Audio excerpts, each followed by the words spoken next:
Oke, selamat malam teman-teman. Izin berbagi live. Jadi malam hari ini kebetulan lagi asik ngulik-ngulik tentang public speaking. Nah, ini sponsornya adalah dari Mobile Class. Kenapa? Karena Mobile Class itu banyak sekali ilmu-ilmu yang didapat bagaimana cara mengembangkan akun TikTok untuk pemula. Jadi yang juga ingin punya penghasilan di TikTok juga efektif sekali kalau Anda join dengan Mobile Class. Nah, untuk teman-teman yang tertarik gabung di Mobile Class, kalau di tim kami, saya kasih juga sedikit materi yang memang efektif. Salah satunya adalah tentang public speaking. Nah, ini tipsnya dari versi kita ya. Jadi bukan versi public speaking yang profesional, tapi yang bisa diterapkan dan bisa efektif juga untuk kita-kita yang pemula ini. Nah, salah satunya tips yang sering kita pakai, ini untuk pertama, bagaimana tentang public speaking. Saya sering menggunakan keterampilan ini dan itu efektif sekali. Jadi yang pertama, setiap kita melakukan live, kita selalu pertama merekam. Merekam dan meninjau. Artinya kita coba merekam video live kita, bagaimana kita memahami diri kita yang berbicara dan bagaimana kita atau diri kita yang melakukan improvisasi misalkan. Nanti saat setelah rekam itu, misalkan kita live ini, saat kita rekam, jangan langsung ditonton ya. Jadi biarkan dulu sehari lewat. Kenapa? Ada alasan tertentu yang nanti akan saya sampaikan kenapa kita nggak boleh nonton apa yang kita rekam. Jadi kita nontonnya besoknya. Nah, apa yang kita tinjau setelah kita rekam? Jadi yang pertama tentang audit suara. Jadi coba putar dengan volume yang tinggi, kita dengarkan suara dan cara penyampaian. Cara penyampaian kita. Jadi dari sana kita bisa tahu apa yang kita sukai atau yang tidak kita sukai dari suara dan intonasi Anda gitu ya. Misalkan suara saya terlalu cempreng atau suara saya terlalu pelan, suara saya terlalu bagaimana, itu kita bisa audit di sana. Audit itu artinya kita amati apa video kita saat kita bicara. Jadi kita naikkan saat buka videonya besoknya itu, kita buka videonya, kita lihat atau kita dengarkan dengan volume yang tinggi seperti apa.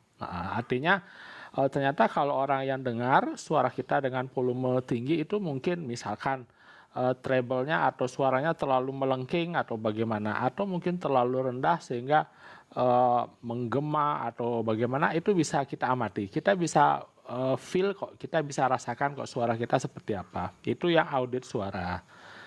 Oke, kita lanjut ke audit visual. Nah, audit visual ini yaitu videonya itu kita langsung turunkan volumenya, kita matikan suaranya.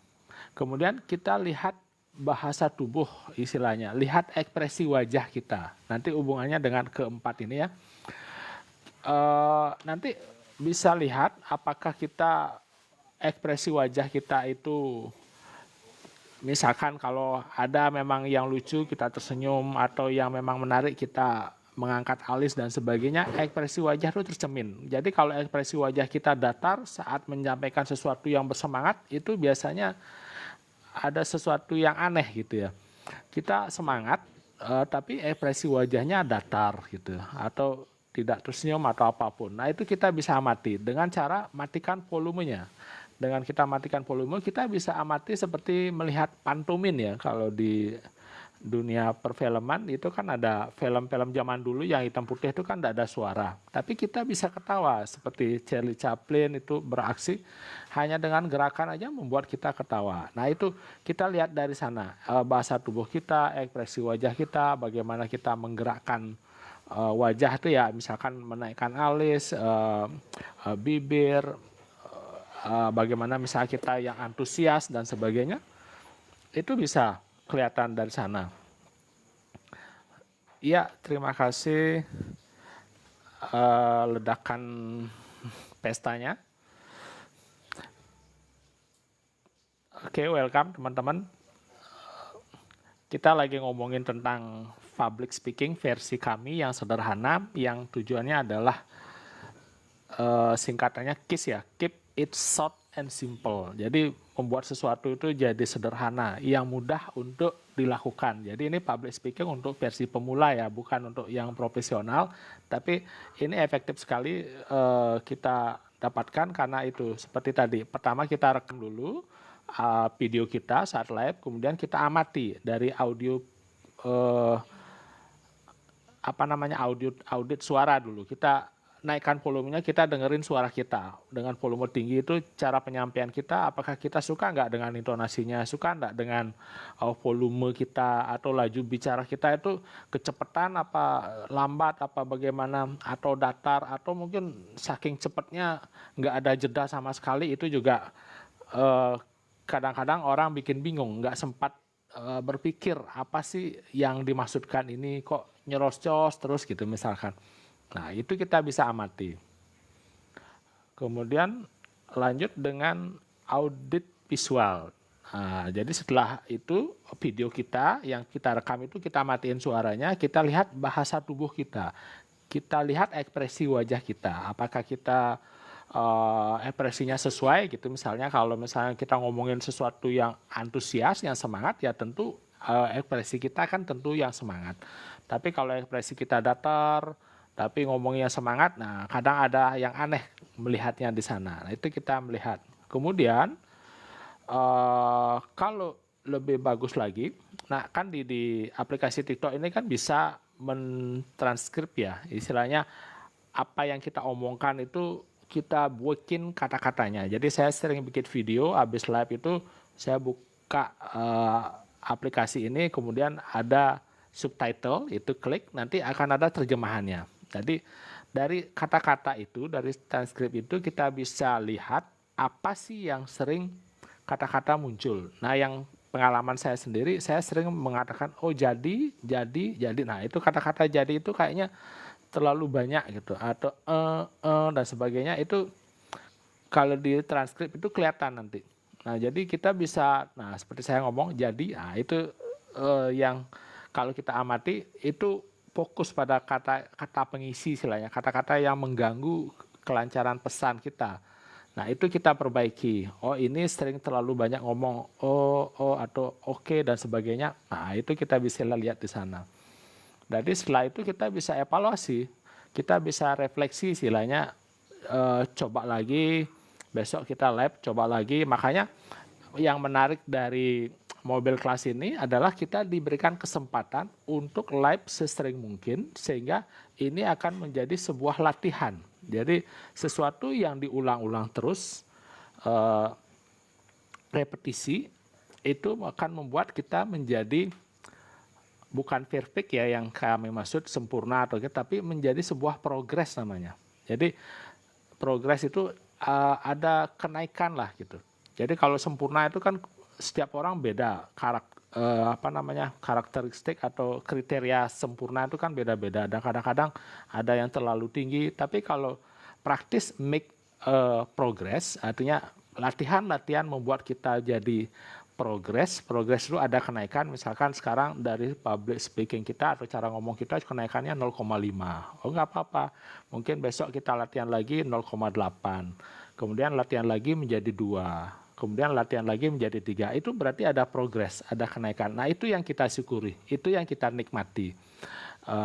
Kalau kita fokus pada hasil yang sempurna, misalnya ingin seperti pembicara terkenal dan sebagainya, itu menjadi beban kita sendiri sehingga susah untuk majunya. Tapi kalau dengan progres yang kecil-kecil ini, yang bertahap, langkah demi langkah, tahap demi tahap, itu hasilnya pertama membuat kita bisa puas dalam artian ada rasa senang untuk mengulang. Nah itu yang efektif sebenarnya. Jadi akan keluar namanya nanti hormon endorfin, hormon yang membuat kita pingin mengulang lagi dan pingin mengulang lagi. Jadi seperti nanti sehari nggak live tuh kayak ada yang aneh gitu. Jadi seperti kita sikat gigi sehari itu kayak ada yang ganjal, ada yang kurang. Nah seperti itu kalau bisa. Jadi progresnya itu seperti itu nanti. Kita akan terus latihan terus sehingga efektif jadinya untuk menjadi kita jadi progres, bukan menjadi perfect ya. Kalau sempurna itu itu yang menghambat kita karena kita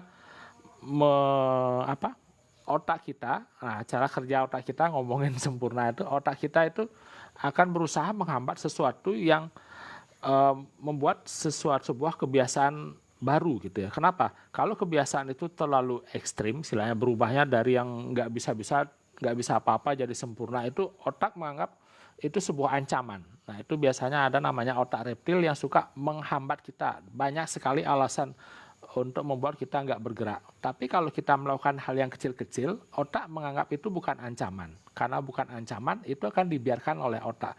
Nah, pembiaran itu akhirnya membuat kita jadi pinter, terlatih, dan itu yang membuat kita mengalami progres kenaikan. Makanya seperti Bruce Lee bilang, jadi beliau lebih takut orang yang punya satu jurus tapi melatih 10.000 kali, itu lebih ditakuti dibandingkan orang yang punya 100 atau 1.000 jurus tapi melatihnya cuma beberapa kali gitu.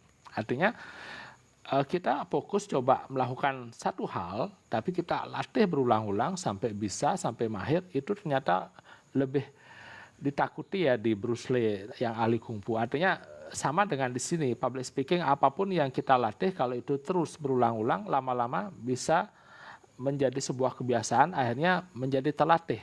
Nah itu kata kuncinya. Oke, terima kasih Mbak Diana fans yang sudah mengirim screen.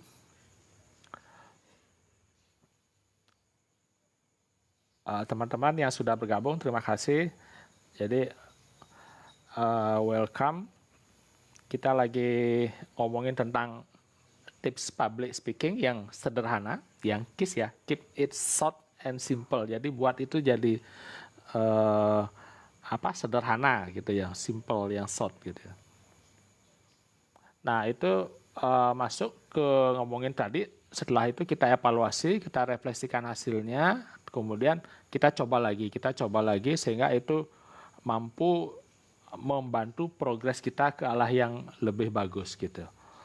Nah kita lanjut, setelah ketemu itu kita masuk ke gugup.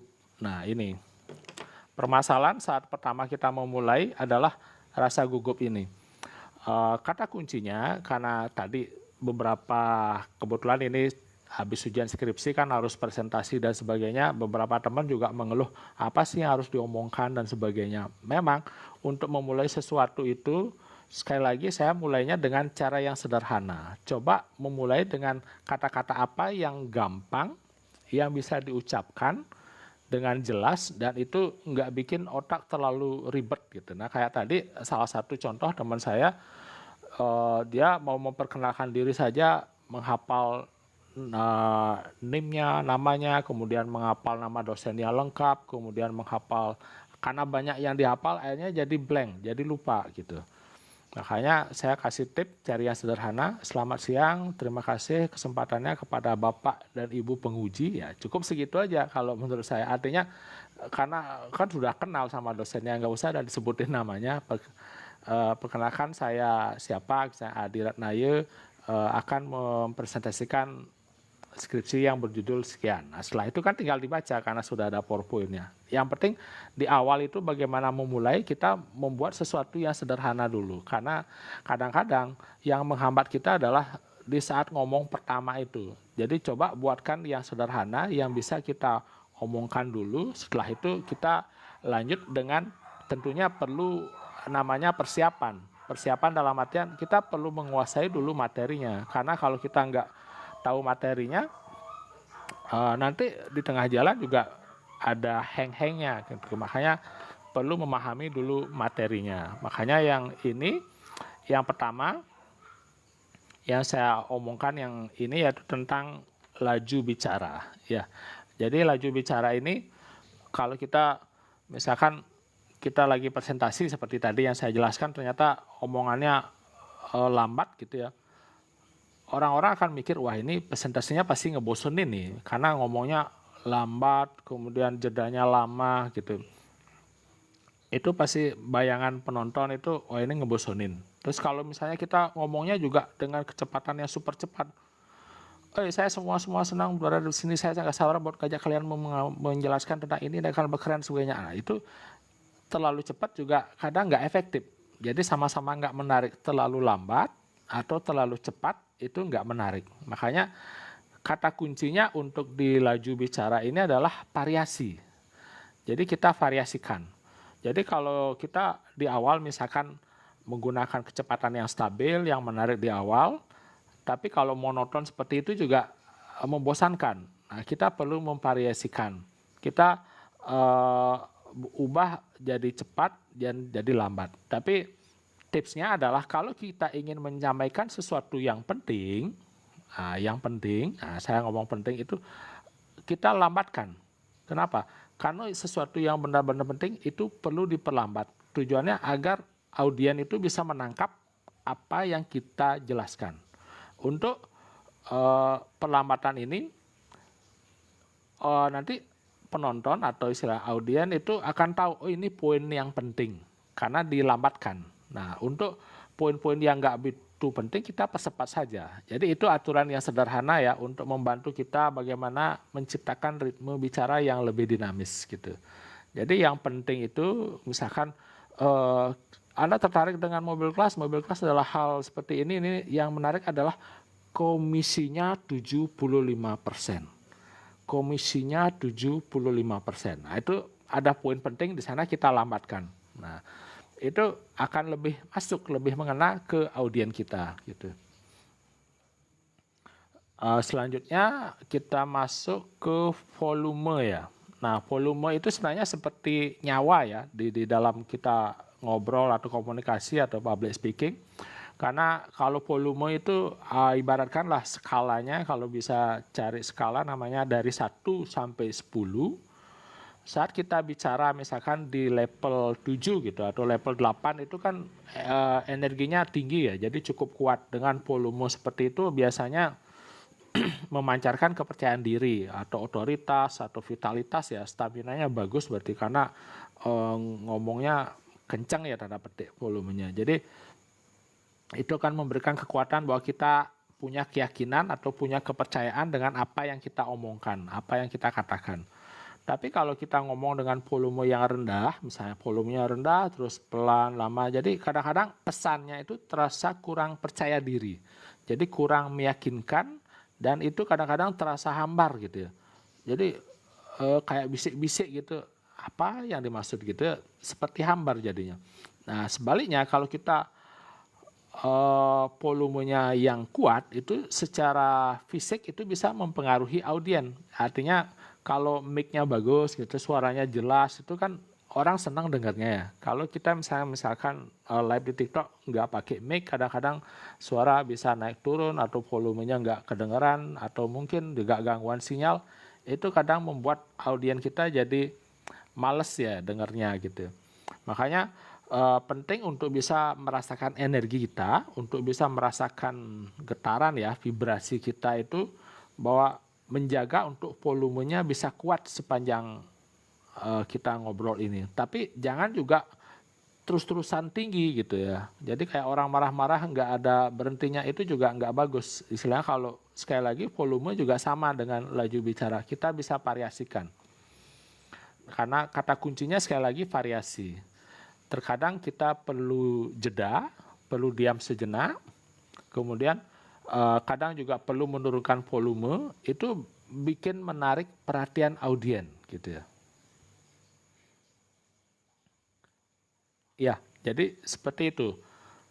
Dengan jeda itu akan membantu penonton kita atau audien kita mencerna apa yang kita omongkan. Jadi jeda itu penting, tidak harus nyerocos terus karena kadang-kadang setiap orang kan daya tangkapnya beda-beda, tidak semua sama. Makanya perlu jeda ini. Nah itu tadi saya contohkan ya, ada jedanya. Kemudian lanjut ke ekspresi. Nah karena ini masih dalam bentuknya papan tulis, jadi saya tidak bisa menunjukkan ekspresi saya. Tapi intinya ekspresi itu seperti kayak remote control ya dalam kita komunikasi. Soalnya kalau kita misalkan gugup gitu akan kelihatan sekali bahwa wajah kita itu tiba-tiba seperti blank gitu ya. Wajah kita kosong tanpa ekspresi. Jadi yang misalkan kita contoh nih saya ngomong yang karena gugup, hai semuanya senang berada di sini. Saya sangat bersemangat untuk membahas dasar-dasar bagaimana public speaking yang hebat. Tapi saya ngomong dengan wajah yang datar-datar saja, nggak senyum dan juga nggak ada gerakan tubuh, bahasa tubuh misalkan tangan dan sebagainya, datar saja. Jadi apa yang terjadi itu jadinya nggak ada emosi yang tersampaikan. Dan suara saya juga terdengar datar gitu. Makanya kalau kita ingin menggerakkan orang, istilahnya di saat kita bicara, tipsnya katanya gerakan wajahmu. Jadi wajah kita kalau memang semangat, nah misalnya kita setuju ya kan kita angguk-angguk gitu. Nah, kalau kita tidak setuju kan kita menggeleng. Jadi itu menggerakkan orang. Jadi kalau kita semangat dengan ekspresi kita, kemudian tatapan mata kita, antusias kita itu akan menggerakkan orang. Karena ekspresi wajah itu adalah alat penting untuk membuat kata-kata Anda itu jadi lebih hidup gitu ya. Itu kekuatan dari ekspresi. Nah, lanjut yang terakhir yaitu jeda. Nah, kenapa jeda ini penting? Karena ini memberi waktu sekali lagi untuk para penonton kita atau audiens kita untuk memproses apa yang Anda katakan gitu, apa yang teman-teman katakan.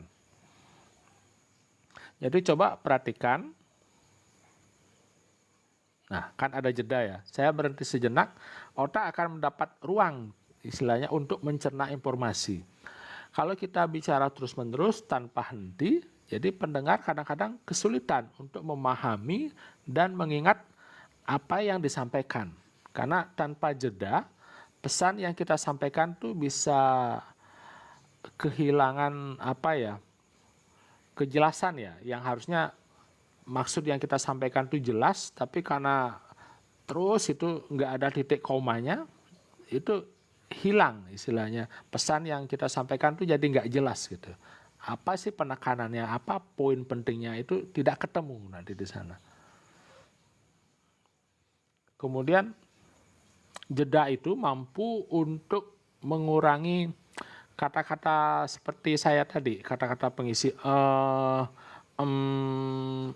jadi oke gitu. Misalnya itu kalau kita latih, kita misalnya mau ngomong itu coba ganti dengan jeda. Kita diam dulu gitu, nggak ngomong gitu. Kita atau nggak ngomong kita jeda.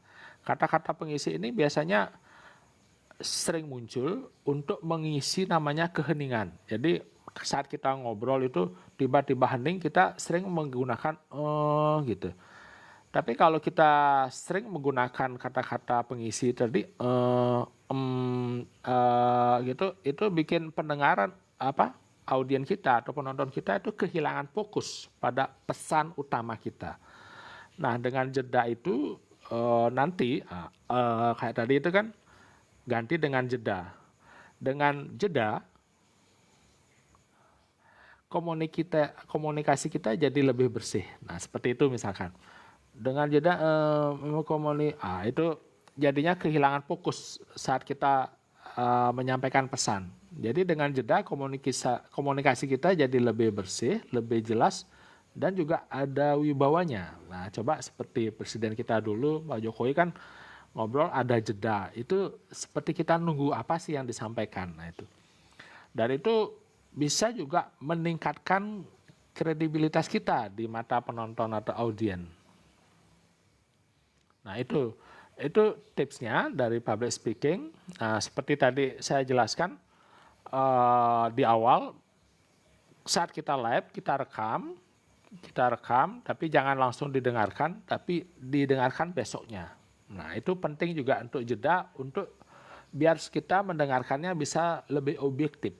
Karena kadang-kadang kalau kita ngerekam langsung dengerin, kita suka dengerin suara kita tuh kok aneh gitu ya. Kenapa suara kita bisa terdengar aneh kalau kita dengerin diri sendiri? Karena kenapa? Karena getaran udara yang sampai di telinga kita itu beda karena kita getarannya melalui tulang yang ada di telinga itu. Jadi getaran itu melewati media yang lebih padat sehingga terdengar suaranya jadi lebih dalam dibandingkan apa yang didengar sama orang lain. Nah, itu kesannya kayak asing ya suara kita kalau rekam. Tapi sekali lagi itu jangan jadi beban, jangan jadi pikiran karena itu cuma soal perspektif namanya, sudut pandang cara kita melihat.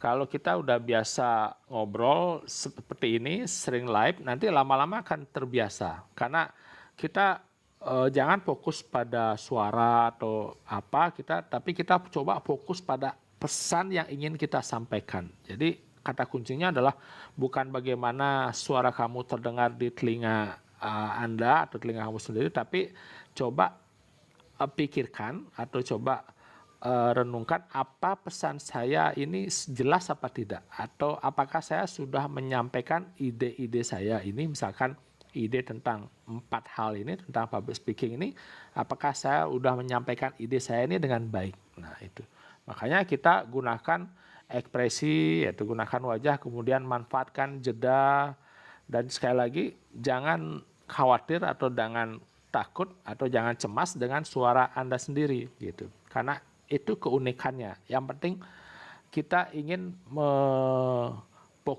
apa pesan yang ingin kita sampaikan. Nah, itu yang lebih kita fokuskan. Nah, jadi seperti tadi bilang yang menjelaskan tentang tips untuk gugup itu sama seperti kita anak kecil ya. Namanya anak kecil yang misalkan ada yang pingin langsung bisa lari, tapi dia belum bisa jalan. Nah, itu sama seperti latihan komunikasi ini, public speaking, yang kita ingin tiba-tiba jadi lancar ngomong atau langsung profesional, itu tentu nggak bisa. Karena public speaking ini seperti apa ya, banyak melibatkan gerakan mulut sebenarnya yang harus dikoordinasikan dengan tempo yang cepat gitu. Maksudnya kalau kita suka belepotan ngomongnya terus tiba-tiba hang itu ya karena ini sebuah keterampilan. Keterampilan itu nggak bisa hanya sekali itu langsung bisa. Jadi perlu diulang-ulang. Makanya coba latihan dengan sering-sering live, kemudian kita rekam dan kita dengarkan seperti tahapannya tadi, yang 4 tahap tadi, yang mungkin yang belum atau pingin dapatkan informasinya seperti apa lebih lengkapnya, nanti klik di profil saya ya, di foto saya itu klik ada link bio, nanti di sana ada ebook tentang public speaking. Jadi yang suka baca-baca boleh dengerin itu. Nanti kalau misalkan yang nggak suka baca, yang nonton videonya, nanti mudah-mudahan video ini bisa saya rekam di YouTube, nanti itu bisa diputar ulang gitu ya. Jadi semoga ini bermanfaat ya, karena sekali lagi ini versi yang sederhana, bukan public speaking yang versi profesional, tapi yang coba saya terapkan dan sudah saya lakukan, ternyata ini cukup efektif. Nah, siapa tahu ini bermanfaat juga untuk teman-teman yang ingin meningkatkan public speaking-nya. Nanti kalau ingin latihan yang lebih lengkap, banyak kok sekarang, tinggal di search saja di Google aja, salah satunya untuk melatih otot-otot mulut kita, ada namanya twister lidah gitu ya. Twister lidah itu kayak permainan lidah. Coba cari 10 twister lidah di internet, kita ada latihan di sana. Itu tujuannya untuk menguatkan artikulasi, istilahnya biar lebih jelas ya kata-katanya. Awal-awal memang kayak kaku ya, jadi mulut tuh kayak pegel gitu. Tapi memang itu kayak fitness ya di awal. Latihan semuanya serba kaku, tapi kalau kita udah sering latih, gerakan mulut kita itu kan berbeda gitu ya. Dan makanya boleh kita mulainya dari perlahan aja. Jadi seperti latihan fitness, bebannya jangan langsung yang ngambil 20 kilo, 50 kilo. Coba yang 1 kilo dulu. Jadi kalau bertahap, ketika otot-otot mulut kita udah mulai terbiasa, akhirnya nanti bicara cepat atau seperti mentor saya misalnya Koko tuh kencang bicaranya itu akan terlatih. Karena otot-otot mulut kita sudah jadi lebih fleksibel ya. Jadinya artikulasi dan pengucapan jadi lebih jelas. Jadi secara keseluruhan itu akan meningkat gitu ya.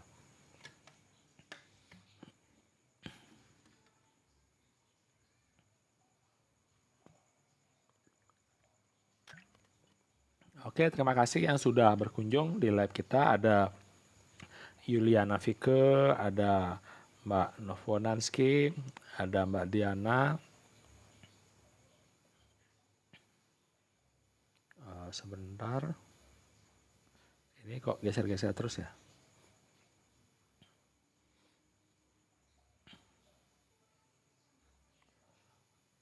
Oke, terima kasih es krimnya dari Mbak Diana Fine MC.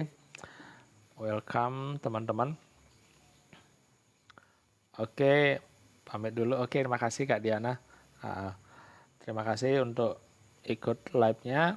Nah, ini tadi sedikit sambil ngomongin tentang public speaking yang kebetulan tadi lihat dari YouTube-nya di Vin Van Ging ya, kalau bahasanya itu agak susah nyebutin nama orangnya. Ini beliau seorang public speaking yang berasal dari Vietnam. Jadi tips-tipsnya saya dengerin, oh ternyata efektif juga diterapkan gitu ya.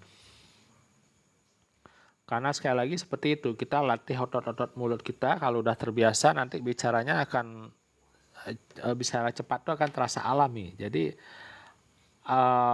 kalau kita bicara cepat juga sepanjang waktu, itu juga membuat penonton kita jadi lelah mendengarnya. Jadi pesan-pesan yang ingin disampaikan juga hilang. Makanya penting juga sekali lagi variasi. Jadi variasi itu dengan kecepatan bicara yang cepat, kemudian kita pelankan lagi untuk poin-poin yang penting, kita bisa gunakan itu jadi senjata kita. Jadi kalau cepat itu untuk bisa menampilkan antusiasme atau semangat, tapi melambatkan itu penting juga di momen-momen tertentu agar pesan kita bisa diserap gitu ya oleh audiens kita. Makanya keseimbangan itu penting juga gitu ya.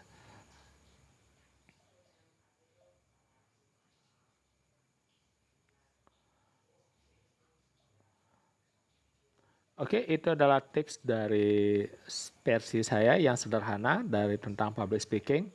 Nah, kebetulan karena ada kegiatan lain, jadi live-nya mungkin sebentar saja. Mohon maaf kalau ada salah kata, ada hal-hal yang tidak berkenan, mohon dimaafkan. Jadi terima kasih untuk teman-teman yang hadir malam hari ini. Senang berbagi, semoga ada manfaatnya.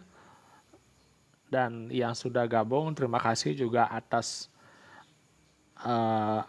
ekspresinya dalam bentuk mawar, ada kopi, ada ledakan pesta dan sebagainya. Terima kasih, terima kasih. Jadi nanti saya coba download ini biar jadi video sehingga nanti bisa ditonton di channel saya yang sebelah yaitu di YouTube. Semoga ini bermanfaat. Oke, terima kasih. Selamat malam, sehat selalu. Terima kasih, terima kasih, terima kasih.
Oke, selamat malam. Kita tadi ngobrol tentang public speaking. Nah, ini saya lanjutkan tadi bahwa salah satu hambatan orang untuk public speaking adalah rasa gugup. Nah, untuk rasa gugup itu, saya akan mengambil sebuah ilmu yang sekali lagi saya tulis di e-book saya. Jadi yang tertarik dengan e-booknya, silakan klik link di bawah. Nanti akan temukan sebuah e-book yang judulnya Tiada Penderitaan, Hanya Nikmati dan Lepaskan. Nah, salah satunya membahas tentang ini. Nah, ini uh, kita ngomongin tentang trigo namanya. Nah, apa itu trigo? Jadi kalau kita mengalami gugup, merasa nggak percaya diri, atau banyak sekali pertimbangan, banyak sekali alasan, apa sih yang harus saya kerjakan, apa langkah-langkah apa yang harus saya ambil dan sebagainya, ini bisa menjadi salah satu referensi istilahnya untuk membantu kita bergerak ke arah yang lebih baik. Salah satunya adalah untuk mengubah kebiasaan. Nah, ini saya coba perbesar sedikit tentang trigo itu. Nah, trigo itu adalah teknik ya. Jadi teknik yang digunakan untuk bisa mengatasi, mudah-mudahan kelihatan ini. Nah, ini saya taruh di sini ya biar kelihatan. Nah, ini lagi ngomongin di sini. Jadi trigo ini adalah teknik yang digunakan untuk mengatasi keraguan dan ketakutan yang suka menghalangi tindakan. Nah, seperti apa? Jadi coba bayangkan kalau teman-teman suka melihat lomba, ya, lomba misalnya yang paling gampang ya lomba 17 Agustusan ya, seperti balap karung, lomba tarik tambang, lomba apa gigit kelereng ya, gigit sendok dengan kelereng dan apapun. Biasanya kan selalu ada hitungan untuk mulai ya. 3, 2, 1, go gitu ya. Nah, coba itu adalah teknik yang efektif sekali ternyata kalau kita pakai untuk mengubah sebuah kebiasaan. Kenapa? Karena ini adalah teknik yang efektif, alasannya ada banyak nanti alasan yang akan kita jelaskan bahwa kenapa dengan menghitung mundur itu 3, 2, 1, go, ya itu bisa membantu kita untuk membuat bergerak gitu ya. Karena itu bisa mengatasi keraguan dan ketakutan kita dalam bertindak. Nah, ini. Jadi dengan menghitung, nah ini saya geser. Jadi dengan menghitung mundur ya, 3, 2, 1, go, itu kita bisa memicu tindakan sebelum pikiran negatif muncul. Nah, ini kata kuncinya, sebelum pikiran negatif muncul. Jadi pikiran negatif itu adalah pikiran yang membuat sebuah alasan, sebuah excuse yang kalau kita kasih lewat, itu biasanya lewat dari 5 detik gitu ya, sampai 10 detik itu pikiran ada banyak sekali alasan. Sebagai gampang yang contohnya ya saat bangun tidur. Coba kalau misalkan kita bangun, begitu niatkan bangun, kita langsung hitung mundur. 3, 2, 1, go, langsung turun gitu ya. Jadi pikiran tuh nggak sempat berpikir. Tapi kalau kita diam dulu berpikir lebih dari 5 detik, 10 detik, masih pagi nih, masih dingin, selimutan dulu, santai bro, gitu misalnya. Itu akan ada dialog di dalam pikiran yang saling apa ya, yang satu pingin bangun pagi, yang satunya santai dulu gitu. Kalau dialog itu dilanjutkan, biasanya yang negatif itu selalu unggul. Nah, kenapa? Karena yang negatif itu pintar sekali bikin alasan. Pintar sekali membuat sebuah cerita-cerita yang membuat kita, oh masuk akal, oh benar juga ya, oh iya ya. Jadi misalkan kalau mencoba sesuatu, ya kita kan tunggu biar sempurna dulu, biar kondisinya bagus dulu, biar nunggu hari baik dulu, nunggu ada buktinya dulu gitu misalkan. Kurang lebih sama dengan teman-teman yang pengen join misalnya di mobil kelas. Oh saya kan pengen punya uang dulu, atau saya pengen tampil dulu, atau akun saya biar bagus dulu, biar bisa apa dan sebagainya. Justru sebenarnya mobil kelas itu kan diperuntukkan untuk yang pemula ya, untuk yang belum paham sekali bagaimana mengembangkan akun, bagaimana pengen punya penghasilan di TikTok, itu sebenarnya pas sekali. Tapi kita kadang-kadang banyak sekali alasan yang menghambat kita untuk mengambil sebuah keputusan. Nah itu makanya saya mengambil konsep Trigo ini, bahwa kita just do it, lakukan dulu. Nanti kan sambil belajar, namanya juga mobil kelas itu kan membeli pelatihan ya, membeli kita istilahnya berinvestasi untuk memahami materi-materi yang ada di mobil kelas. Nah, nanti lebih jelasnya saya akan bahas di lab selanjutnya. Intinya mobil kelas itu sudah ada ratusan video yang sangat efektif sekali kalau kita praktekkan. Nah, sekali lagi, video itu efektif sekali kalau kita praktekkan. Nah, kadang-kadang kita terlalu overload, terlalu banyak informasi sehingga mana yang harus dikerjakan, mana yang harus dipraktekkan itu jadi bingung gitu. Nah, akhirnya itu yang membuat kita nggak maju-maju, itu yang membuat kita nggak bisa punya penghasilan di mobil kelas gitu misalnya, atau itu yang membuat kita nggak berani untuk tampil live gitu misalkan. Nah, ini kesempatan yang bagus, makanya dengan ikut di mobil kelas itu tanda petik kita dipaksa untuk melakukan. Nah, ini persis seperti konsep yang ingin saya jelaskan di sini ya, yang Trigo itu, bahwa ini perlu tanda petik pemaksaan, itu dengan cara ini. Bagaimana kita bisa melakukan tindakan sebelum pikiran negatif muncul. Nah, itu kata kuncinya. Jadi kita jangan nunggu sempurna dulu, jangan dulu bahwa ini harus sempurna dan sebagainya itu dulu baru bekerja, itu berat nantinya. Makanya perlu cara yang sederhana, yang mudah, yang dimana kita bisa langsung action. Nah, caranya adalah dengan Trigo ini. Jadi teknik yang digunakan ini tujuannya untuk mengatasi keraguan dan ketakutan yang menghalangi tindakan kita. Dengan hitung mundur, yaitu 3, 2, 1, go, gitu. Kita bisa memicu tindakan namanya sebelum pikiran negatif itu muncul. Nah, ini tekniknya efektif sekali. Kenapa? Karena ini bisa mengalihkan perhatian dari khawatir dan memusatkan fokus pada tindakan yang harus diambil. Nah, ini kata kuncinya ya. Oke, sebentar saya naikkan sedikit.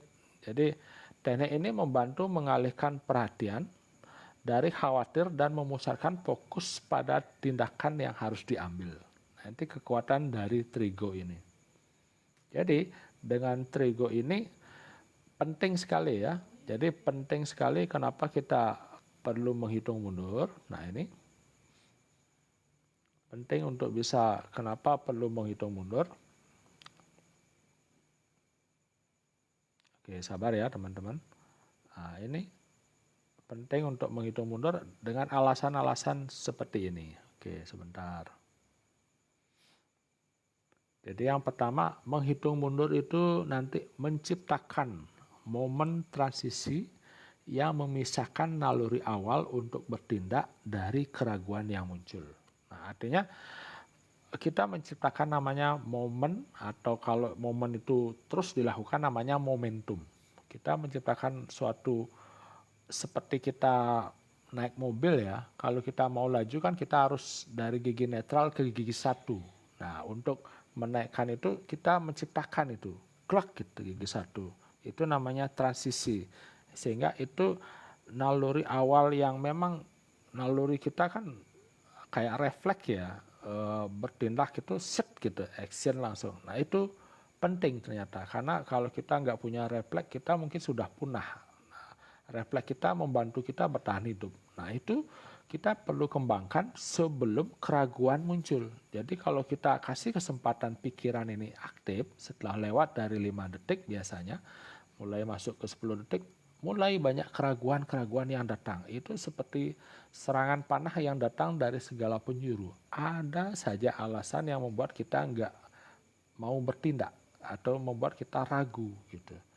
Alasan-alasan itulah yang membuat kita menjadi sepertinya masuk akal. Oh, entar dulu lah, mungkin belum waktunya ini gabung di mobil kelas. Mungkin belum waktunya, ini timingnya belum pas ini. Saya kan belum ini gitu. Banyak sekali keraguan. Tapi kalau action, nah action yang bertindak naluri cepat itu ya seperti Anda belanja di keran yang kuning. kita nggak belanja tapi scrolling kok lucu ya, ini menarik, terus kita klik gitu, langsung terhubung, apalagi ada pay later dan sebagainya, bisa nyicil, kita langsung belanja. Nah itu actionnya itu artinya selama ini keputusan-keputusan yang kita buat, yang kita ambil itu biasanya keputusannya semuanya berdasarkan emosi sebenarnya. Hampir mungkin 80% keputusan yang kita ambil itu karena emosi, bukan karena logika gitu ya. Karena itu kita menghack cara kita untuk membuat keputusan ini. Kalau kebiasaan-kebiasaan buruk itu kadang-kadang cepat sekali gitu. Misalnya kita ingin tahulah diet itu kita harus rendah gula, kurangi karbo gitu ya. Kita udah paham itu ilmunya. Tapi saat naik sepeda ngelihat, kok ada dagang martabak laris ya, itu menu baru apa variasi baru. Kita langsung belok kanan gitu misalnya ke dagangnya. Dan itu karena saking ramenya kita ikut antre juga. Nah itu yang memutuskan itu hilang semua logika, semua ilmu yang sudah kita kuasai itu hilang hanya dengan naluri, istilahnya bahasa kami itu kan adalah otak reptil ya yang menguasai. Jadi dia refleks mengambil keputusan, akhirnya beli kita martabak itu. Nah setelah kita makan baru nyesel, saya kan maunya diet. Ya kalau gitu dietnya mulai besok aja dah gitu misalkan ya. Jadi itu, jadi dengan kita menggunakan kekuatan dari trigo ini, yaitu bagaimana proses ini bisa mengaktifkan namanya prefrontal cortex, yaitu bagian otak yang berperan dalam mengambil keputusan dan kontrol diri. Yaitu dengan menghitung mundur 3, 2, 1, go, itu prefrontal cortex itu aktif. Jadi yang punya kemampuan untuk mengambil sebuah keputusan dan juga bagaimana kita mengontrol diri kita itu dah prefrontal cortex itu bisa aktifkan dengan menghitung mundur gitu ya. Kemudian dengan menghitung mundur kita, sebentar saya naikkan dulu ya. Dengan menghitung mundur kita bisa mengurangi efek negatif dari keraguan dan ketakutan. Nah ini yang tadi masih gugup, masih takut, ragu untuk live. Nah ini caranya ambil HP 3, 2, 1, klik live, kita udah bisa langsung live gitu ya. Oke, saya sapa-sapa dulu, ada Mas Parmin, ada Mas Robin, ada Istri Dana, ada user berapa ya, 2552 dan sebagainya, ada Mbak Ari Wibowo, kemudian ada Andi Vimuti, ada Bagus Aryadi, welcome, ada Susi Mobil Class. Oke, kita lagi ngomongin alasan ketakutan atau kenapa kita gugup live, kenapa kita berat. Nah ini kita gunakan ilmu namanya trigo ini, jadi menghitung mundur. 3, 2, 1, go. Nah itu seperti lomba-lomba 17 Agustusan ya, lomba balap karung, lomba tarik tambang, ya lomba-lomba lain kan ada hitungan mundur ya. Nah itu kita manfaatkan itu untuk membantu kita seperti tadi, bahwa dengan menghitung mundur itu kita dapat mengurangi efek negatif dari keraguan dan ketakutan. Nah ini yang ada kuning ini ya. Mudah-mudahan terbaca ya. Kalau terbaca boleh komen, kalau misalnya nggak terbaca coba saya perbesar. Nah hitung mundur itu kita dapat mengurangi efek negatif dari keraguan dan ketakutan. Oke, terima kasih like-nya.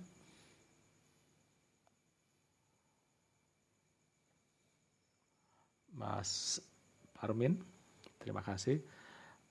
Kemudian kita lanjut ke dampak apa sih secara fisiologis itu dampaknya kalau kita menghitung mundur ya, yang trigo itu. Nah, ini saya geser ya yang kuningnya. Apa sih dampak secara fisiologis dari tindakan hitung mundur ini? 3, 2, 1, go gitu, dampaknya seperti apa? Ayo kita sama-sama belajar. Jadi ketika kita bergerak secara fisik, nah ini secara fisik tubuh mengalami namanya perubahan fisiologis yang mendukung untuk pikiran positif. Nah ini kata kuncinya. Jadi kalau Tung Desem Waringin kan sering mengatakan kalau mau semangat kita lompat-lompat dulu. Oh, go, go, go, go, go. Yes, kayak gitu biasanya motivasinya. Emang betul, secara fisiologis kalau postur kita ubah, fisik kita ubah, yang kita misalkan fisiknya ditegakkan, dada dibusungkan, itu biasanya jadi lebih percaya diri gitu ya. Jadi kalau kita dadanya telungkup, dengkul, menunduk, itu secara tidak langsung diafragma tertekan, secara emosi juga berpengaruh gitu. Makanya dengan kita bergerak secara fisik, tubuh mengalami perubahan fisiologis yang mendukung pikiran positif ini.